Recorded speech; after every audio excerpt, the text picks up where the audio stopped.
Happy birthday, Finn Balor. Welcome to the Daily Neitz, a daily look at classic films, modern cinema, and the world of professional wrestling. And this is it. We're into the new era now. That name is going to sound real bad, the next era.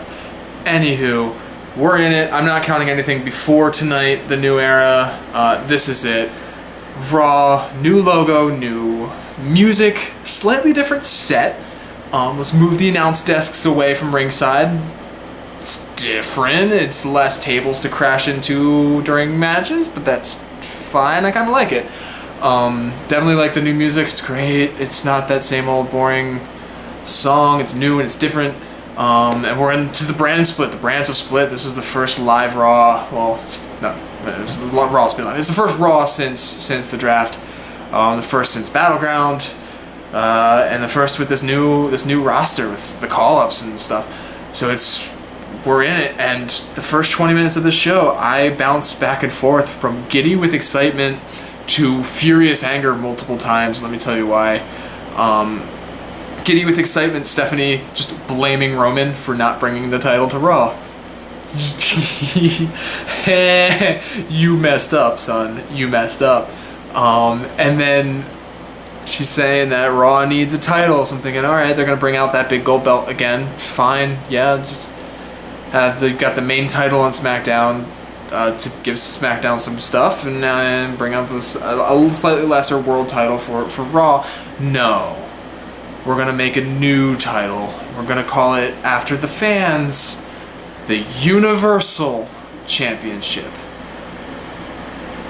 Terrible name for a title. It sounds like something from like a Futurama episode with Galactic Wrestling or something like that. You can't have your title be Universal until we find wrestlers from other planets to compete for it. It's just how it works. Second of all, I was really happy with last night's main event, Dean going to SmackDown with the title. Because it legitimizes Dean, it legitimizes SmackDown, it makes it must-watch TV. You want to tune in and see what's going on with the WWE World Heavyweight Championship.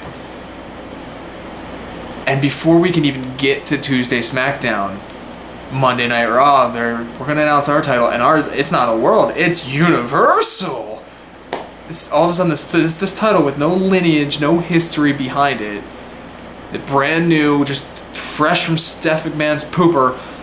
This new title already feels like it's more like has a grander scope and more weight to it than the world title, than the WWE title, and that really bothers me. Like, because that title, it's not like it goes back to, depending on who you ask, the 70s. Some people say it goes back to like, because the current title how it is and includes the WCW title, even though it doesn't really. But like they're all like, it gets murky after I think 91. But some say that this title, the WWE Championship, goes back to like the 1910s, like with the lineage. And you can't just add this new title and expect it to carry that much weight. That when you give it the name Universal, you're expecting it to carry the weight of the universe, not just the weight of the world. But it has no lineage. It has no the first champion of it, and this isn't a bad thing, is going to be either Seth Rollins or Finn Balor. But you don't have names like Hulk Hogan or Ric Flair or Stone Cold Steve Austin or The Rock, like in that lineage yet. It's not going to carry the weight of that name for decades. Let's be honest. And it really bothers me. I would have rather they just pull out that gold belt, the big Goldie, bring that back. It's what it seemed like they were going to do. They started calling it just the WWE Championship a few weeks back, so it just made sense, and then bring back the World Heavyweight title. I would have been okay with that as long as they didn't hand it to Roman Reigns immediately. Like, I like the structure of what they're doing with this new title. I just don't like that it's a new one with that big name. Rant over. Let's go into it. They picked 8 dudes out of that roster.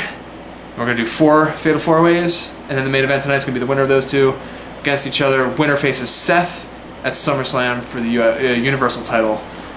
And then they named the 8 dudes, and there are some names in there like Sheamus and Jericho, and I was like, no.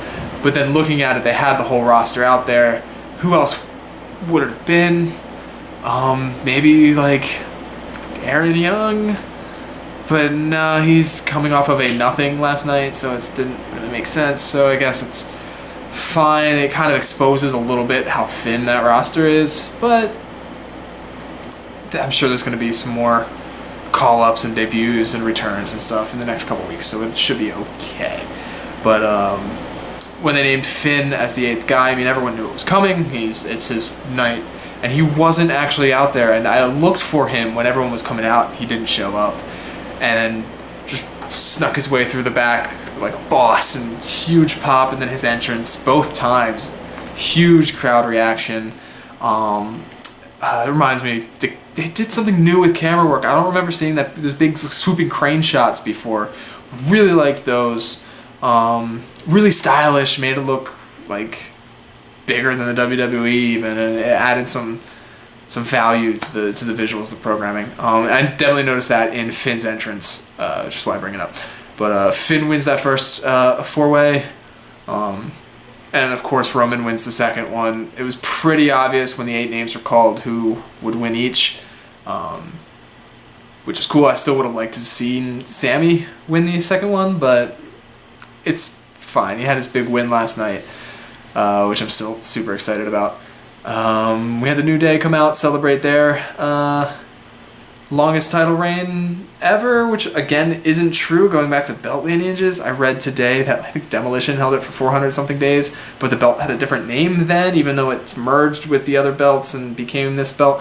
So whatever, we'll let them have their fun. I love the New Day, but they're starting off a feud with the club. Great. Kind of leaves Enzo and Cass with the Shining Stars, which kind of sucks. But what are you gonna do when you only have 5 tag teams on Raw? But it'll probably only be this month, and then the New Day can feud with Enzo and Cass or whatever, or drop the titles at SummerSlam, and then Enzo and Cass can feud with the club. We'll see what happens. With that, squash matches are back. I was really happy to see that when Nia Jax came down to the ring. And who's that in the ring? I don't recognize her. Great. That's what they need to do with some of these newer, younger talent that need to be built up. Great way for Nia Jax to come in, have her squash somebody in a minute every week. Solidifies her as a monster that can't be tamed by normal means, so that when you have Sasha, and I'll get to Sasha, and Nia go at it, which is an inevitability at this point, it's going to take some creativity from Sasha to take out Nia. Should be great. Did the same with Braun Strowman. Awesome. This is how they should have debuted him last year. I guess it was right after SummerSlam. He's been around for a year. Jeez. Because they debuted him right with the Wyatts, and I think it was against Roman and Dean, or somebody else that was pretty high up on the card, and it really showed how he's not quite ready. But have him do what he did tonight. I like his new haircut, by the way. He looks more like a monster, and that's good for him. But I loved that match. I really did. Having like the squirreliest, tiniest looking wrestler you can find in the ring with Braun Strowman, and having him cut a promo before the match, like the weakest little underdog promo, like I can do it. I think it's this is my dream. This is possible. It was great. It was funny, and it was great, and that kid ragdolled like a mother. Just made Braun look like $1 million. That's what squash matches are for. That's what we need to keep them around for. And I'm not talking about like someone beating up Heath Slater in 5 minutes. No, because Heath Slater's a name, and he has a gimmick, and he's won matches before. I mean, bring in some indie talent that nobody knows, give them one match 1 week, and then if you like what they do, maybe you consider NXT, but you don't have to. Just bring in somebody for a night, pay him for the night to lose to some big dude. Indie wrestlers will do it because they're on Raw, and it makes your talent look monstrous, and I like it. I'm glad they're back. No more than 2 a night, though, on a 3-hour Raw. Maybe a third if you're feeling frisky, but no more than that. It starts getting too much, but definitely liked it.